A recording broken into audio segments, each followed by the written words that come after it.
Hey, welcome everybody. Thanks for joining me today on Thoughts from the Field. Today, I am joined by another LinkedIn Learning instructor. If you joined us last month, we started talking about some of the things that I've been posting about on LinkedIn as far as going digital, ditching the paper blueprints, and using shared digital drawings that are stored in the cloud.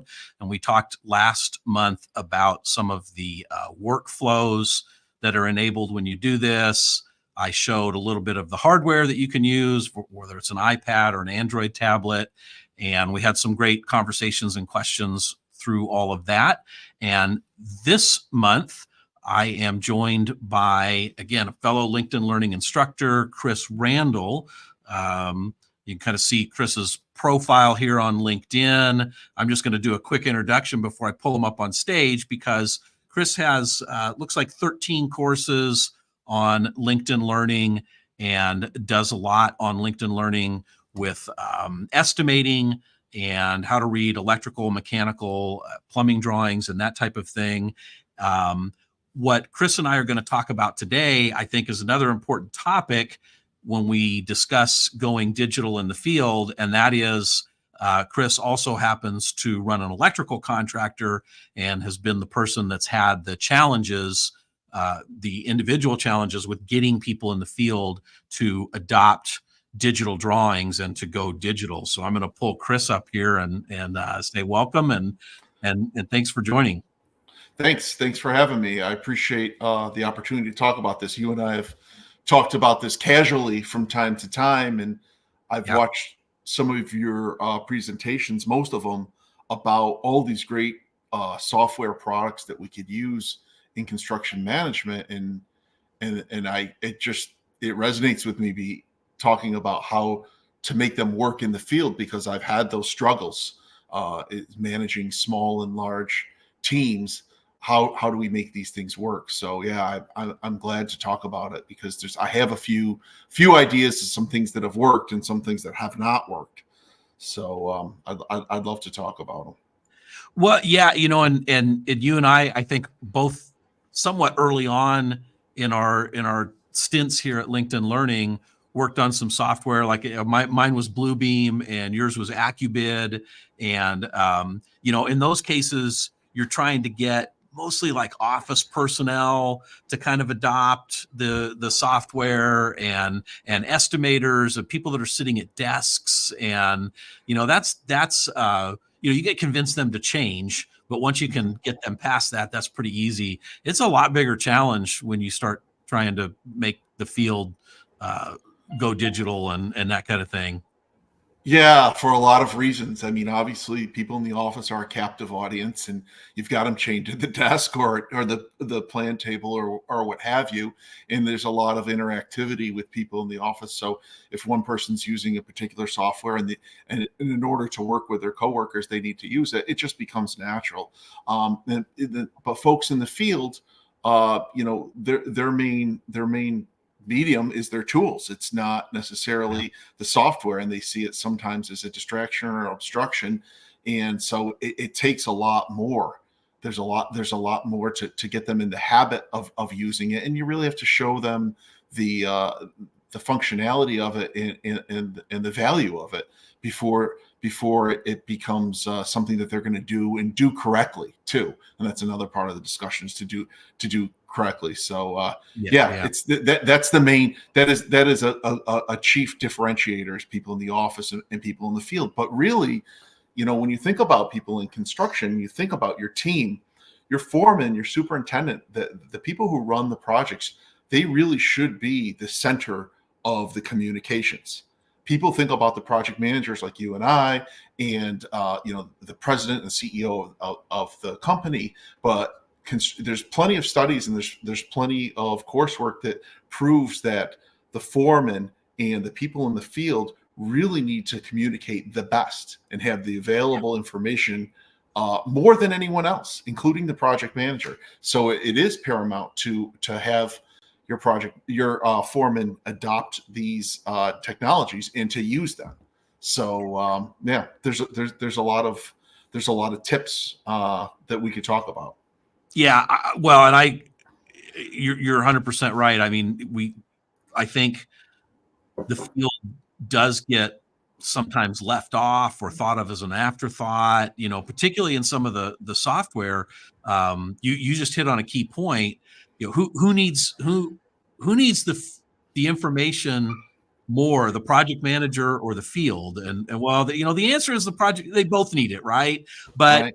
but the field is the one that really needs to get it in that timely manner, or they're going to do it wrong. I mean, they're going to do whatever they have in front of them. So if all they have is blueprints that are 2 revisions old, that's what they're going to do, because that's the instructions that they have. Right. And as an example, a project manager or the folks in the office, we need the information that it maybe affect the schedule or ultimately the cost or the price of the job. There are installation details that a foreman would need that a project manager really doesn't necessarily need to see. So again, funneling all that information to the foreman, and it's a lot for a foreman or superintendent, however you want to call that lead supervisor of a crew or crews. Yeah, it's really important to get it to them. So some of the tricks that I found that are important. First of all, we've got an aging workforce. It's well known, and so we've got some people who are just fantastic tradespeople and craftsmen who are not really. They didn't grow up with computers, or they didn't grow up with this type of technology, and they're a little reluctant to use it. They don't care for it, quite frankly. They like the old blueprints, and they like reading the spec book or whatever. So just throwing them an iPad or throwing them a tablet and saying, here, you got to use this, it really isn't enough. So coming up with a training session and bringing them into the office, or doing it in the field, doing it with a couple of people at the same time is really important. Having a legitimate training session. And, people say, well, it's a lot of money, this and that. Well, then if you're going to have to include it in your estimate, you're going to have to include it in your bid proposal, but you're going to pay a lot of money if you don't do it.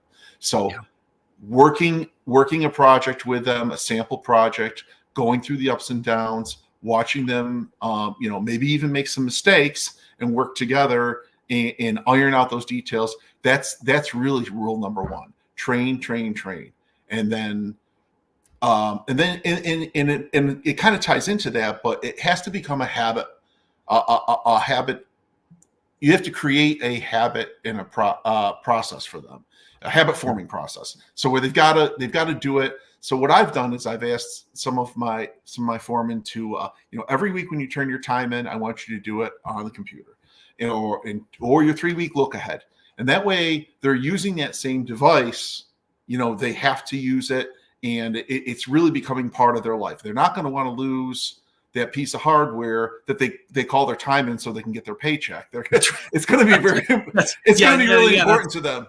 Yeah, that's right. That's right. So, okay, I like that. So just get them used to using some digital process and some digital device before you push too hard and on the rest of it. I like that. That's part of it. Yeah, it's just making it a part of their life. That's a really important. It kind of ties into number 1, which is training the person. So that's a big one. And then using a good piece of equipment too. I mean, I've worked for contractors. I worked with contractors where we used some of the cheaper tablets, where we used protective covers that didn't work very well. Where we didn't have a good Wi-Fi signal, or we didn't have a good, either cellular or Wi-Fi. The person had to hook up to a Wi-Fi every day and go through all kinds of sign-ins. You have to help make it as seamless as possible into their day. Because again, not everyone likes tech. Not everyone, they've got a lot of other issues. Foremen have a lot of other issues on their plate every day. They're worried about safety. They're worried about manpower. They're worried about materials and logistics. This is just one more thing. So you have to make it as easy as possible for them. And that's, so those 3 things all tied together, training them, making it a habit, and using good quality equipment. Those 3 are very, very important just to get the ball rolling. What have you found, or have you found any like really good hardware solutions yet? Because I love the fact that all of these apps are available on our phones, and I love the fact that I can, I got my phone and I Mhm. can put, whatever program I'm going to use, and I can have the drawings for all my jobs on my phone. But honestly, if I'm walking around the job site actually trying to do stuff, the phone is it's great if I really, really need it, but Mhm. it's really tough to see, all your details and drawings and stuff on the phone. I feel like you got to get a tablet, Yeah, and I and I believe. don't know, the iPad is great. I think it works great. It's pricey. You got to get a case. That's why I was looking last month at that ruggedized Android tablet. So it's just built that way. There's no case.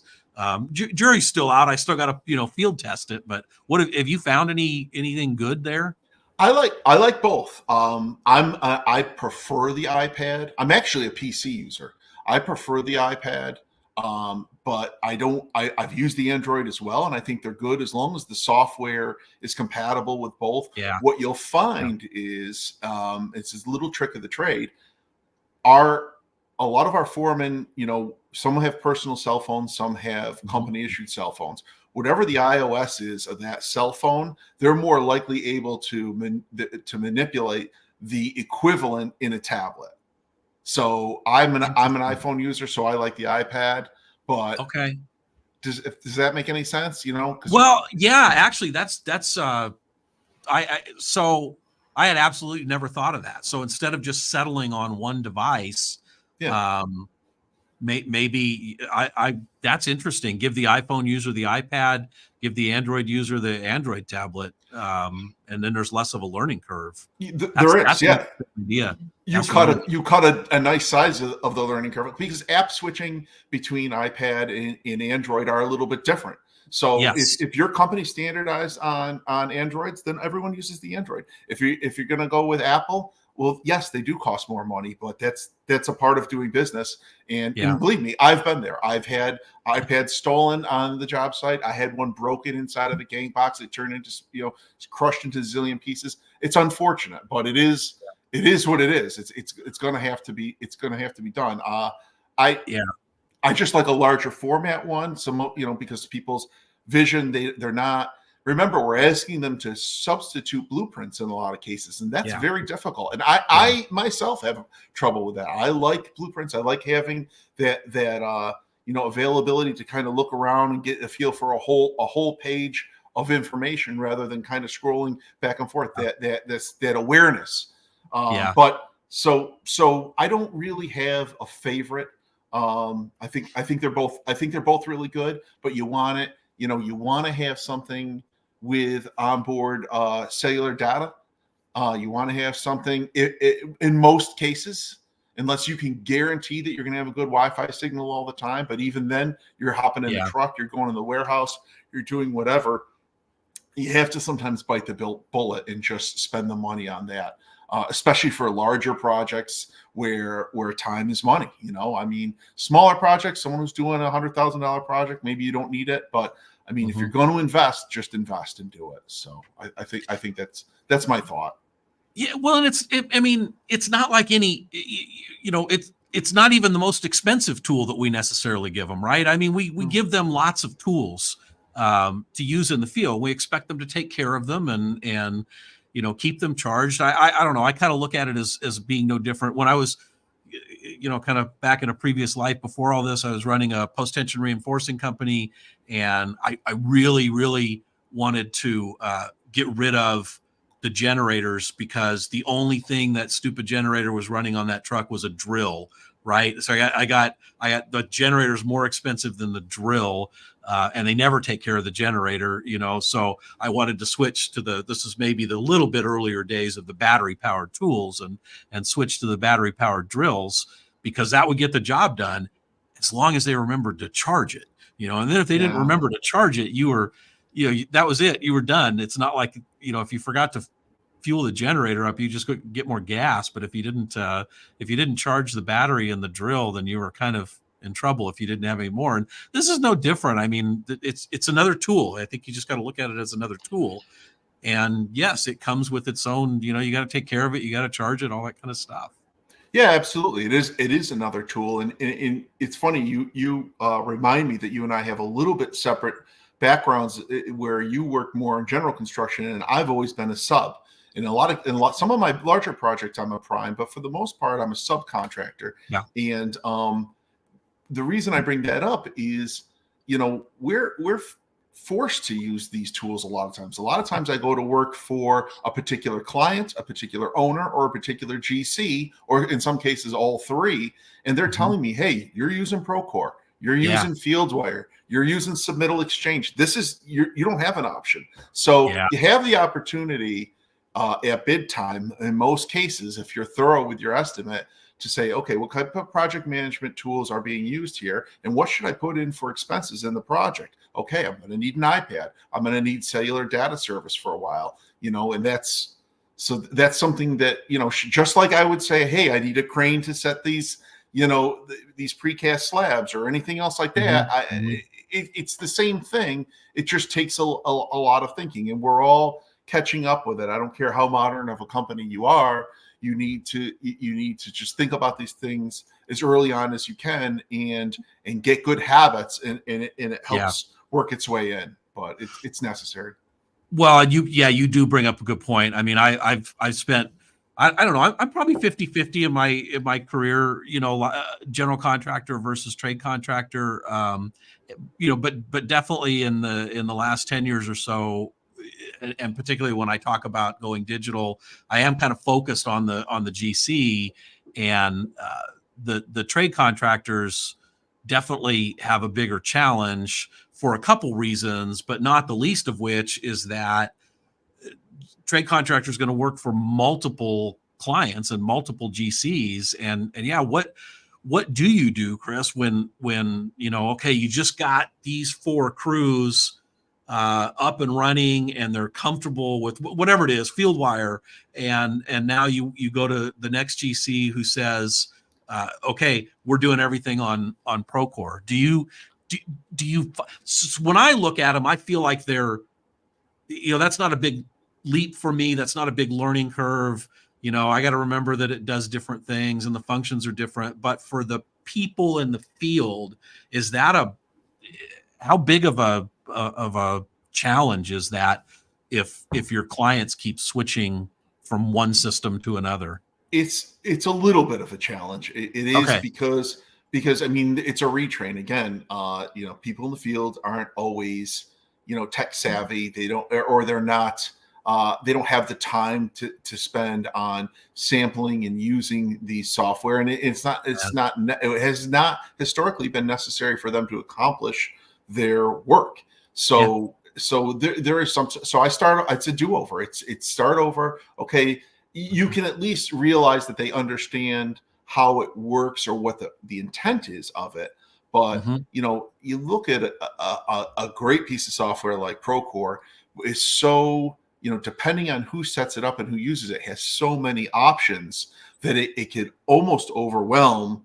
Not overwhelm, but you have to understand the behavior of Procore, and you have to understand the behavior of FieldWire, and you have to really train not just on the software, but what's intended to be done on that particular project, because Procore could do so much that you could be doing, some people use it for submittals and closeout documents, and for the RFI process, and the contracts and change orders. Some just use for change orders and holding the submittals. It's a little bit of everything. Some people put their documents in it, some people don't. It's, there's old sayings about computers, garbage in, garbage out. And this is another point that we should talk about in a minute, but you have to have someone set this up correctly and administrate it correctly. But back to your question, it takes some time. You've got to, if it's a decent sized project, you take that same user and retrain them again. Don't do a trial by fire, because that's just going to cost you time and money. You're going to have some real problems. You could literally install things incorrectly. It cost you a lot of money. So bring them back in, have a sit down. I've actually had some kickoff meetings for large projects where they've had, after the kickoff meeting for the project, they've brought everyone in who hasn't used that piece of software, set them all down. The GC, the acoustical contractor, the plumber, the mechanical contractor. We all sat down and ran right through the program on Procore or FieldWire or whatever it was, and says, all right, everyone log in, let's do it. let's at least explore this and try it. And it's time well spent, and it's hard to convince a contractor to do that, because we're just always behind, we're always running, and time is money. So you think, I don't want to spend, a tradesperson costs over $100 an hour in a lot of cases. I don't want to spend that kind of money. Well, you're going to spend it either now, or you're going to spend 3 or 4 times it later when they're struggling to use a mandatory piece of software. So just gotta do it. Well, and I think that's, I mean, I've always thought that it's good advice for the general contractor to set up several of those kind of training sessions on the job site. Hey, we're saying this is what you have to use. But come in here, we'll do 3 or 4 of them, or however many you need, and we'll teach you how to use it. But you do bring up kind of another good point. It's not even just the system. It's not even just, okay, well, I'm used to using FieldWire, and now you're throwing me into Procore. Everybody could use it differently. I mean, I might have FieldWire, but I might not be using the submittals feature, and submittals are handled a totally different way. Or, I get really used to using the submittals feature and the RFIs feature, but this general contractor is using the same software, but that's not how their workflow is. They don't use the submittal workflow that's included. So that's tough. Do you always do your internal company training like that in person? Do you do any of it? What I try to do it, it depends. If it's not offered by the GC or the owner, I try to do it. I'll either do it one-on-one with the individual. We don't do it because we may have 5 or 6 different projects, and they're all using different types of software. So there's no sense in me bringing in these 3 folks who are running different projects with different software, and then these people. It's really a 1 or 2 off per person, and then just train them. And then I've found, some of the good training videos, yours included, that I've said, listen, here's, and I keep a list of them on a document in my desktop, and say, before we even train on this project specifically, I want you to get the background on the software. So take these courses, and then I don't have to sit there and I mean, that's the beauty of LinkedIn Learning, selfless plug, but get this information now, and then we'll get specific on the software, and we'll do a question and answer session or whatever. So, I think that's the way to use it too. And I'm at the point where, I'll still do a little bit of consulting, a little bit of training, for individual companies. But if it's on a piece of software, or if it involves a piece of software, that's exactly what I do. Is I tell them all, look, you need to, you want me to come in and do Bluebeam training? That's great, but I want to see that every single person that's going to sit in this class has done my online Bluebeam course, so that I know that when we get to the class, they're all right here, and we can all start at the same point, and not because otherwise some of them are going to be way down here, and some of them are going to be way up here, and you're just wasting your time. So I like the online training for setting the baseline. Then, absolutely. Yeah, and then you come in and say, okay, here's how we're going to use it on this job. Yeah, absolutely. Yeah, and it's the way it is. And as well as I do from being an instructor, that different people learn at different speeds and different levels. And that's what, again, that reinforces why I like to do a one-off training if I have to. And sometimes the training is done by other agencies, by our owner, by whoever, and so we have to rely on that. And another point I wanted to bring up was, and it's kind of important. Actually, before I say that, I should tell you that I'm doing a job right now where Procore is the construction management software, and the owner, the architect, or the design team, and the GC are all using it, but they will not assign a license to the sub. Now I'm the sub, I'm the electrical sub, and I'm literally over 50% of the dollar value of the course of the project, and they, for whatever reason, decided not to give it to me. So the GC is printing off all the RFIs, printing them and emailing to me, and this and that. It's unbelievable. And I say, and of course, it's not up to me. There's nothing I can do about it. And I'm managing the project, so I'm fine.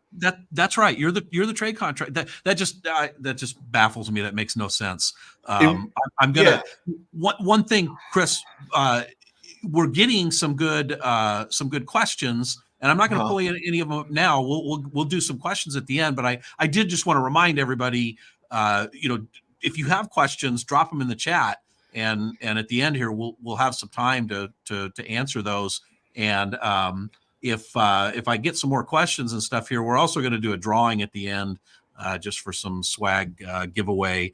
But you don't have to post a question, but at least give me a comment in the chat. Say hi, tell us where you're from, or something, and that will enter you in the drawing. But we are getting some good questions, so good. You can Well, the last chief point that I wanted to bring up, and you would have to talk about all the specifics on this forever. There's a lot of great reasons why this is important, and little tips and tricks to achieving that buy-in, to having your supervisor use the software. But one trick I found works, and it kind of is associated with the last point that I made was don't try not to give your field people the crutch of printing stuff out for them.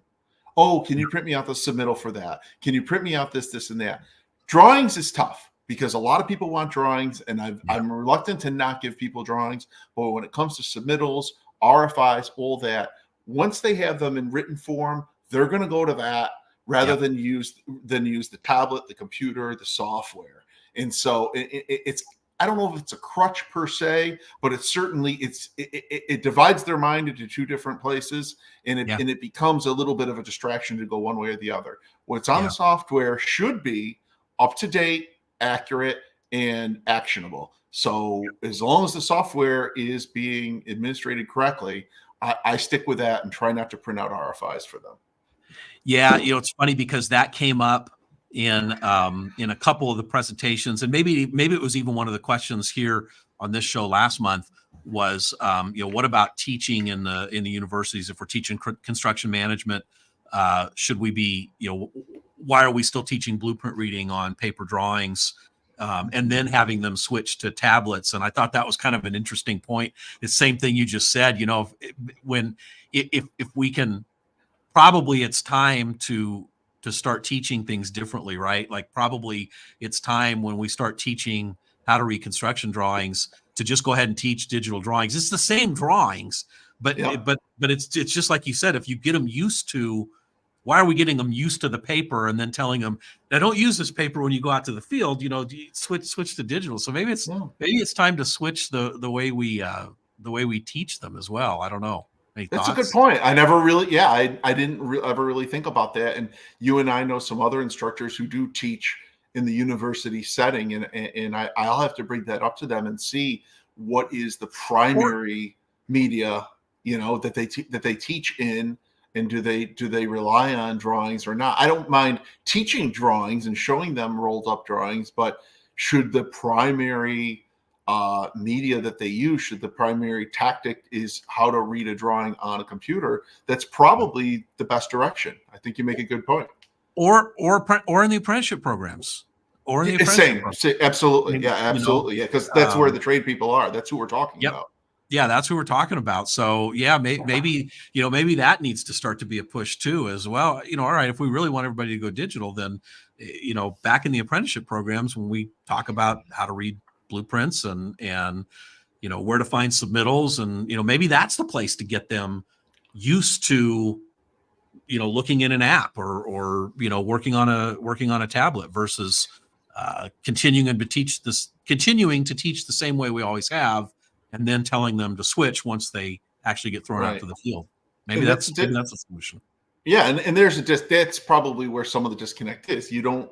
If you've got 10 installers, 15, 20 installers on a job, and only the foreman has a piece of hardware, you've got to proliferate the hardware and get it out there for everyone. So, and tablets aren't terribly expensive. They can be, like you said, a couple $100 for a decent Android tablet.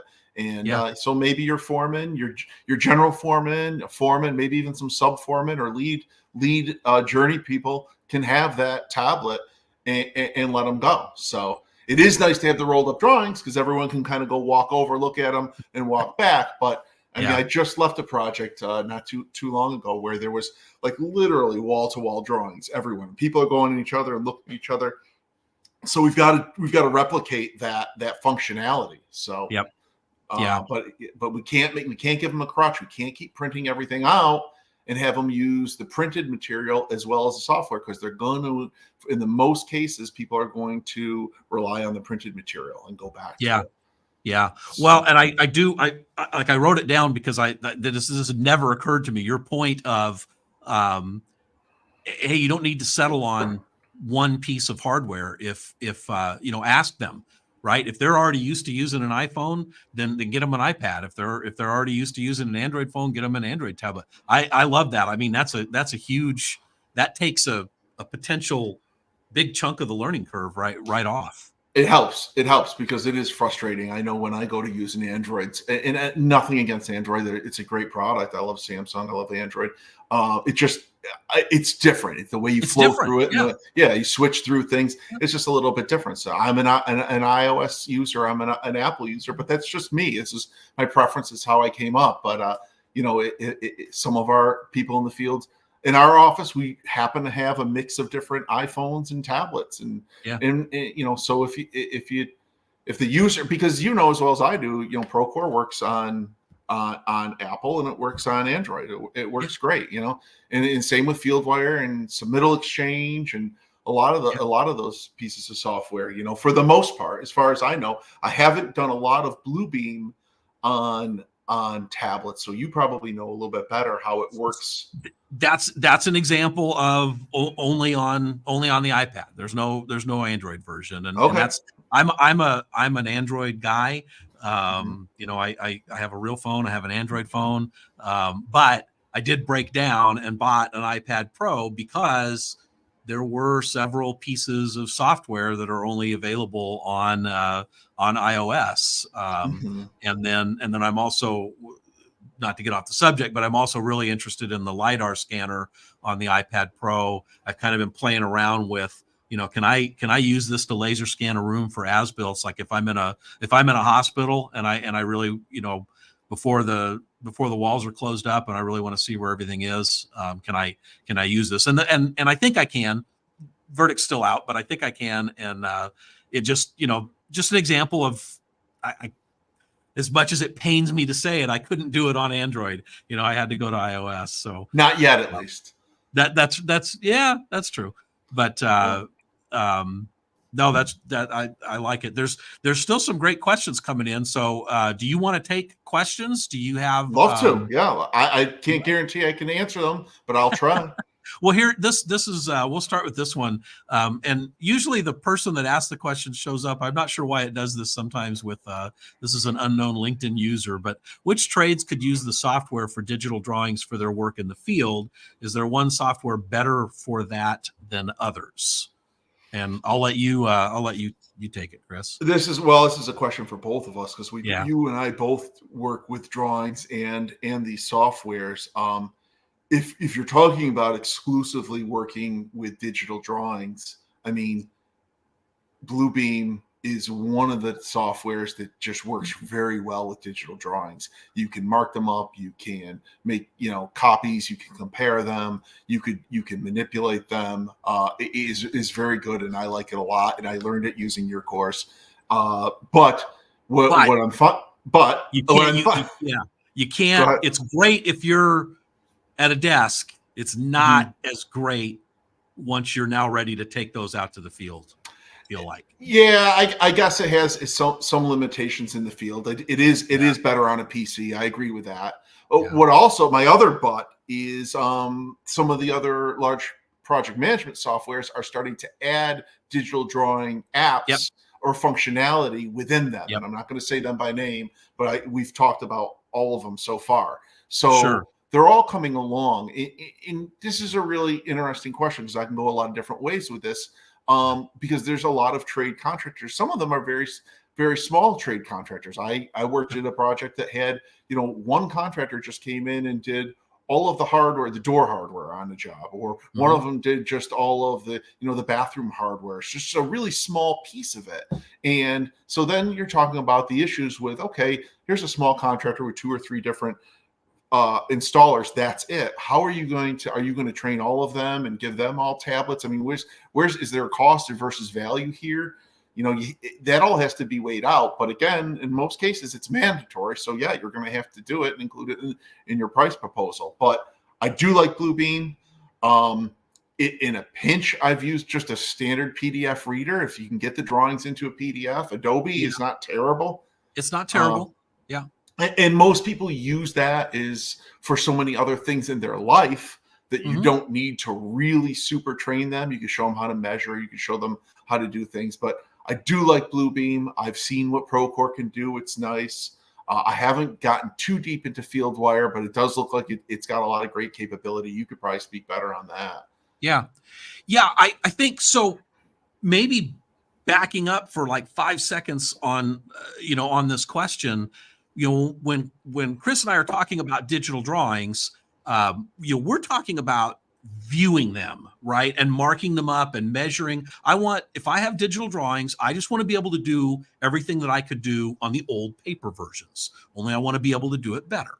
And so when Chris and I say digital drawings, we're talking about a PDF version of those drawings. So those digital drawings might have been created in AutoCAD. They might have been created in Revit. I don't really care what the source application was, because I'm gonna offload that. That's the designer and detailers, purview, and they're going to use what they're going to use. But now when we're transitioning to, I'm a trade contractor and I want to use these. I'm just saying, hey, send me the PDF version. And now that once I have the PDF file, I can put them in whatever I want. I can put them in Bluebeam. I can put them in FieldWire. I can put them in whatever I want. I can pull that into AccuBid Pro and do takeoffs in there. That's right. So the basis, the standard, and I think one of the things that's kind of enabled digital drawings is we're not trying to share, say, AutoCAD files, right? I say this all the time. I am not an AutoCAD user. I don't want to be an AutoCAD user. So if you send me an AutoCAD file, I don't have any software to open it. And what I'm going to do, and I should post about this one time. I automatically take that AutoCAD file and I put it into a Dropbox folder that is set up to automatically convert that AutoCAD file to PDF. And now I can use whatever I want, depending on what I'm going to do with it. And then the other point on this is I think we're at a weird point in the industry where everybody's slowly adopting digital. And it's great that we have settled on PDF, but we have, and we're going to continue to have, different platforms that I can work with that PDF on. And we've got trade contractors working for, maybe you work for all large general contractors, and they use whatever they use. They use FieldWire, they use Procore, they use Autodesk Construction Cloud. And so now as a trade contractor, I've got to use what they use. And Chris talked about the challenges there. But there's also a whole bunch of trade contractors that are working for general contractors who are not gone digital and maybe are not going to go digital, anytime soon. It's going to take them longer to adopt. And so I think this is what I'll leave this with. This is my long answer here. I think as a trade contractor, you don't need to wait for the general contractor to make you go digital. I think there's a ton of benefits to you going digital. And I posted a couple videos about these, just, going back to my production single family home foundation days.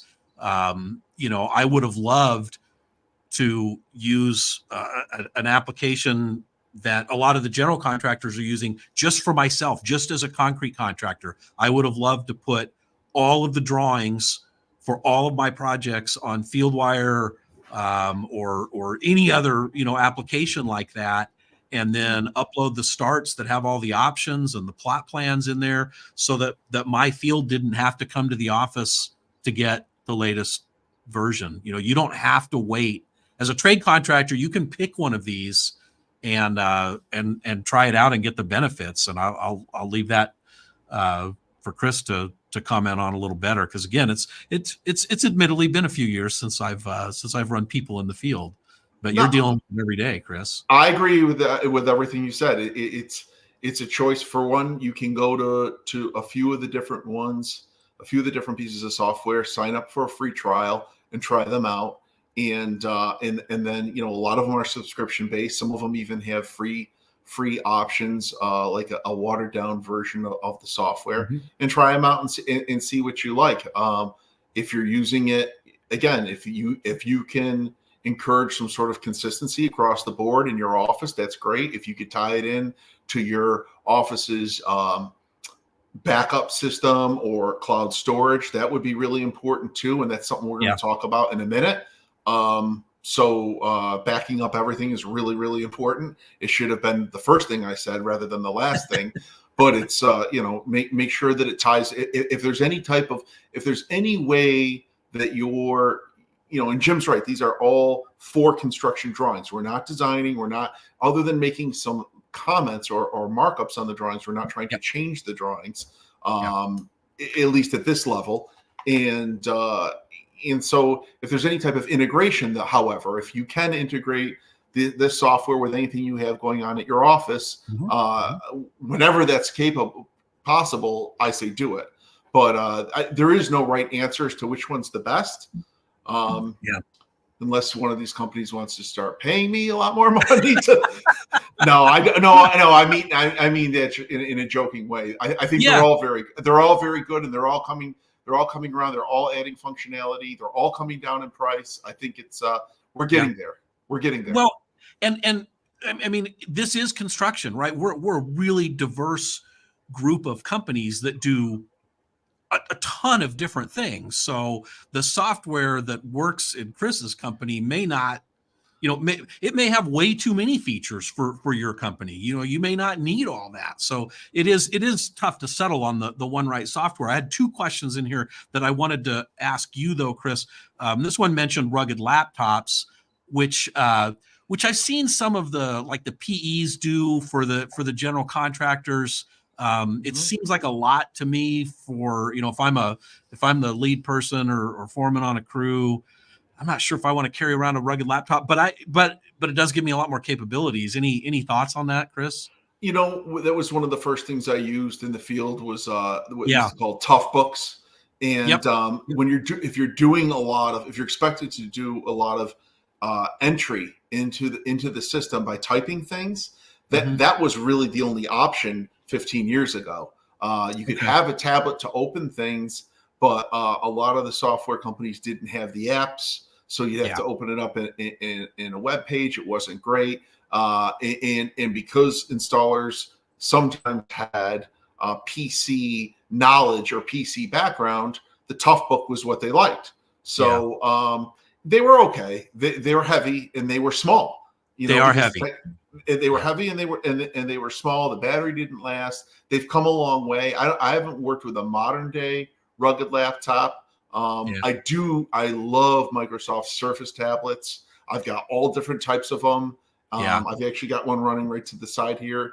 And it, when I bought it, I thought, boy, this will be a nice little backup computer to travel with. It won't have the full functionality, but I bring it out to California when I record, and it does everything. It's fantastic, and it hasn't broken.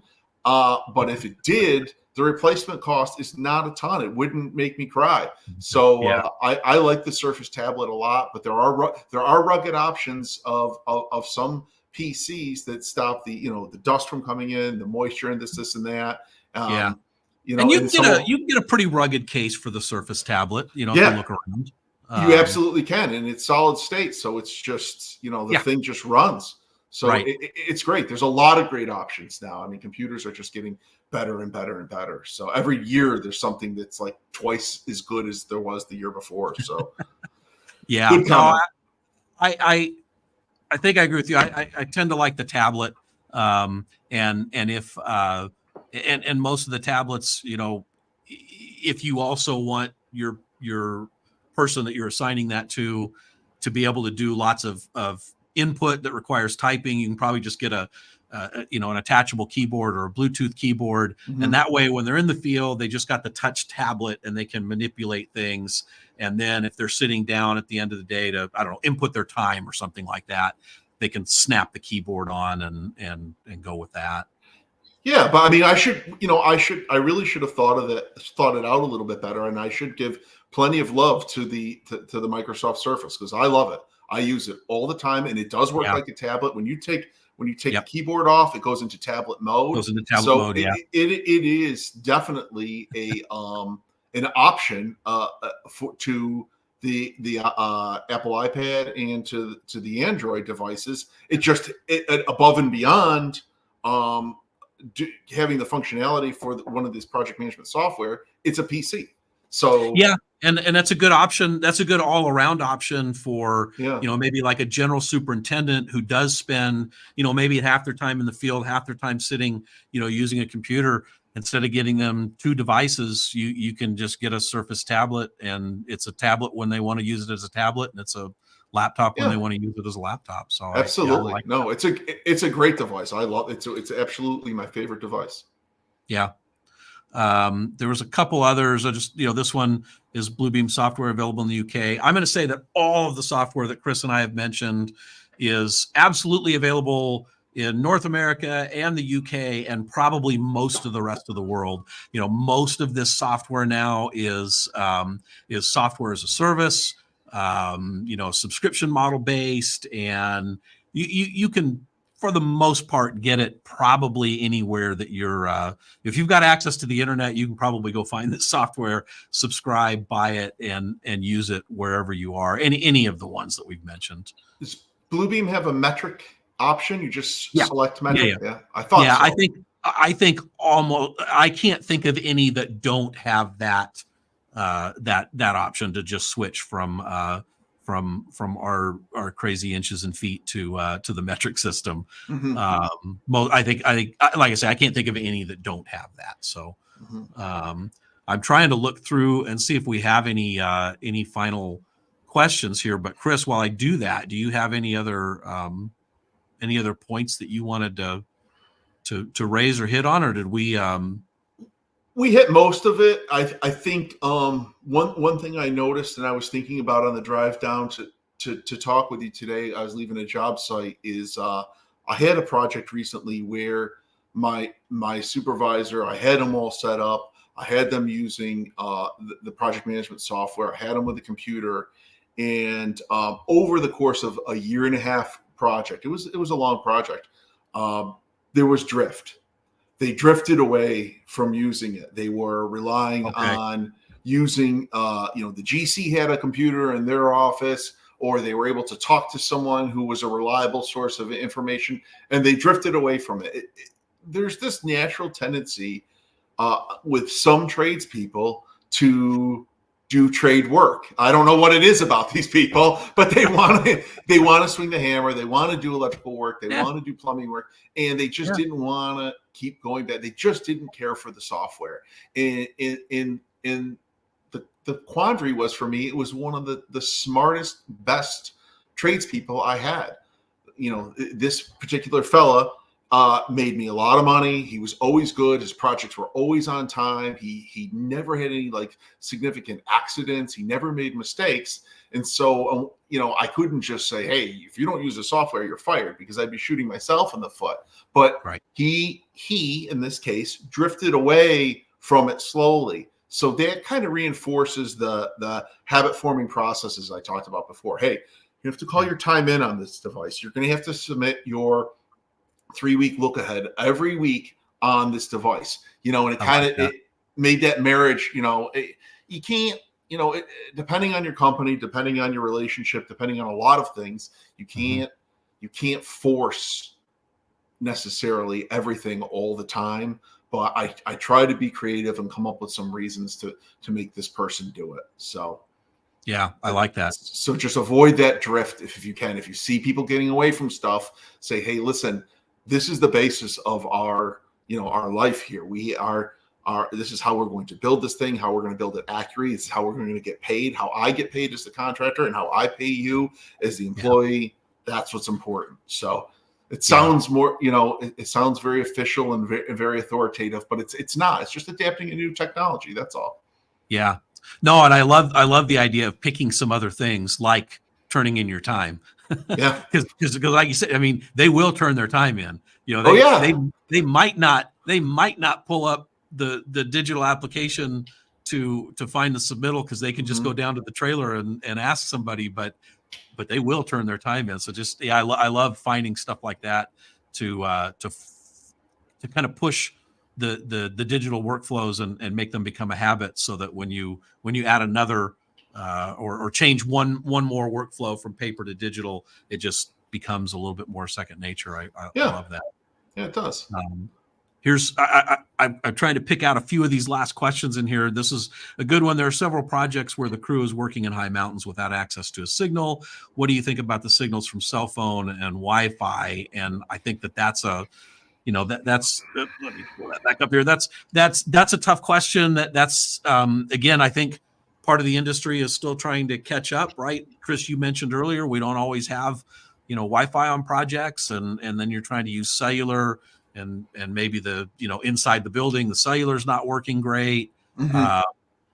I think we're still fighting with that challenge a little bit. I think that one of the solutions to that is that most of these applications that we've talked about have like an offline mode. And the only challenge with that is you've got to, if you're going to be offline, you got to get people to download the latest set first. So, like I know when I get on if I'm going to take a long plane trip and I need to work on a set of drawings, I can go in and sync that set of drawings and all the accompanying information, and then I can go offline, and then everything that I do while I'm on the plane, when I get off the plane and I go back online, will sync and push back to that shared cloud set.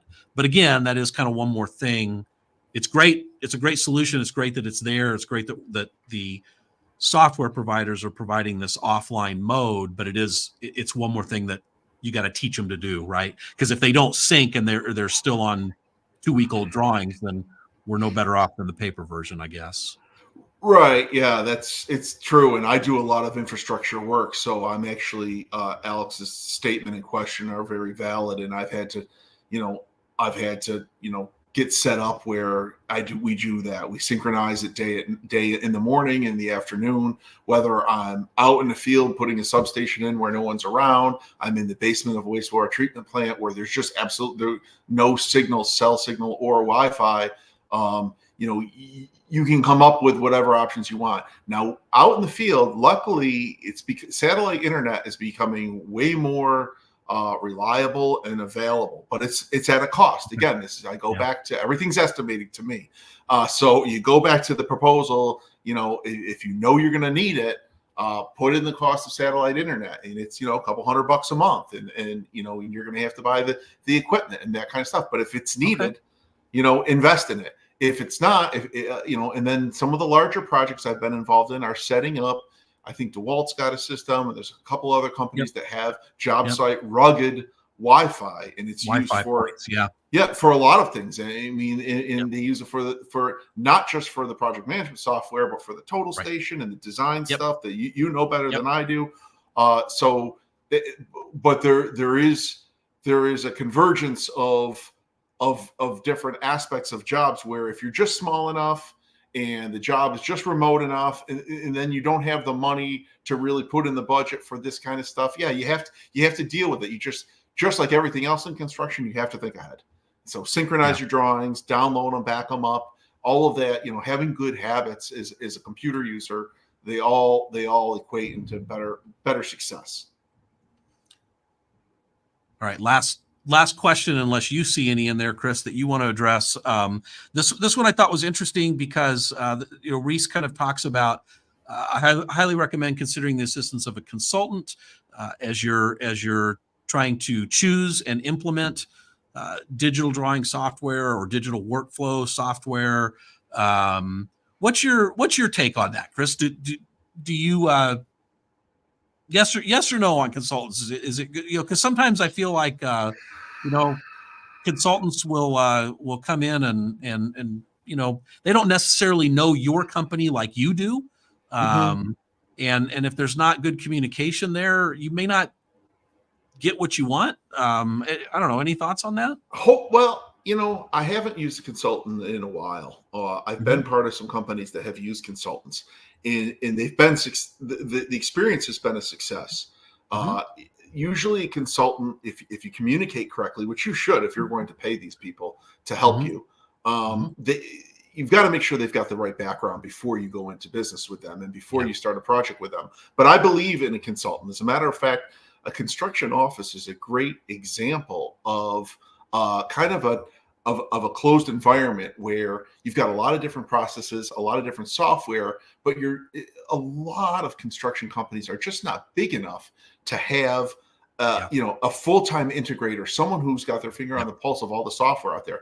I mean, if you look right now, there's all kinds of software that used to cost money that's free, and a lot of people are still paying for it.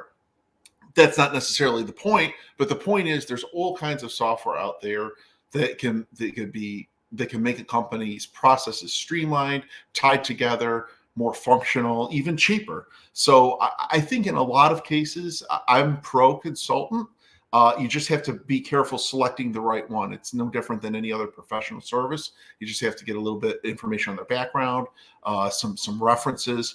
But if it appears to be good background in this type of work, then yeah, I'm pro consultant all the way. But ask what their fee structure is and ask if they're compensated from some of the other the softwares that they might be recommending, and that will help you kind of understand what their agenda is. But yeah, it really does depend. There's so many huge companies out there, huge construction companies, which is great, and they've got their whole IT divisions and department Mhm. managers. And then you have a company, like the one I work for, which is a perfect size. It's a fantastic company, but we don't have an integrator, so Yep. to speak, and we kind of rely on our own information as to what works best for us. So Well, and I'll agree with that. I mean, particularly where our industry is definitely already facing kind of a workforce crunch. It's hard to find people, and everybody that is working is really really busy. So mhm. I agree with you, Chris. I agree with Reese and her statement there.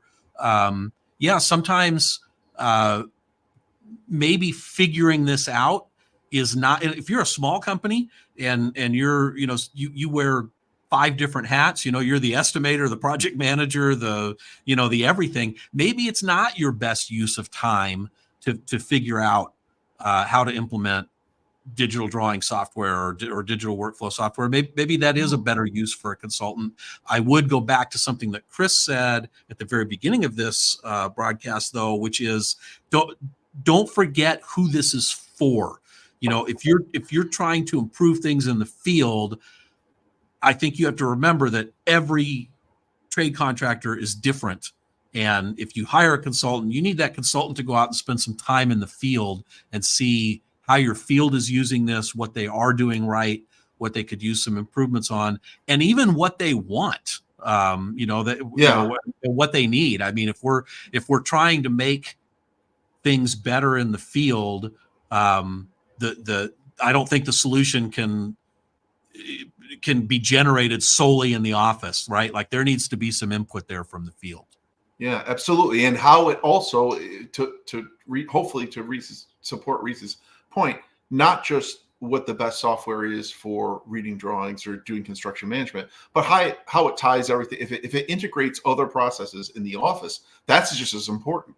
So yeah, a consultant, in my opinion, would most likely be helpful in most cases. Okay. All right. Well, we're at the top of the hour. Chris, do you have any parting thoughts? No, thanks for talking with me. I hope I brought up some valid points, and I appreciate what you do, and I'm going to continue tuning into you. And I hope that this industry moves forward in a more organic way to just use technology, because it's going to happen one way or another. So you could fight it or not do it correctly, or you could do it the right way and reap the benefit earlier than your competitors. So just think about that.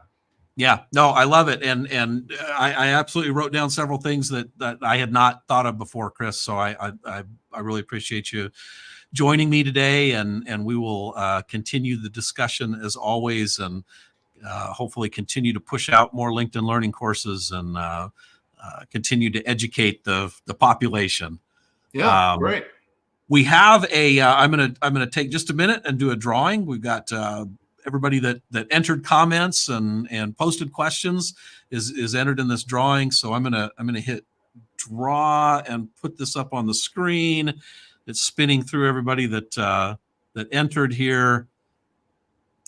And eventually it's going to, all right, winner, Joseph Williams. Joseph, thanks for joining us today. And thank you everybody for joining us today. Thank you everybody that has entered comments and put information in the chat. I always appreciate that. There are questions we did not get to in the chat, and I'll try and go back and answer as many of those as I feel like I'm qualified to answer. And Chris, you can always do the same thing on the LinkedIn, the chat in the LinkedIn event.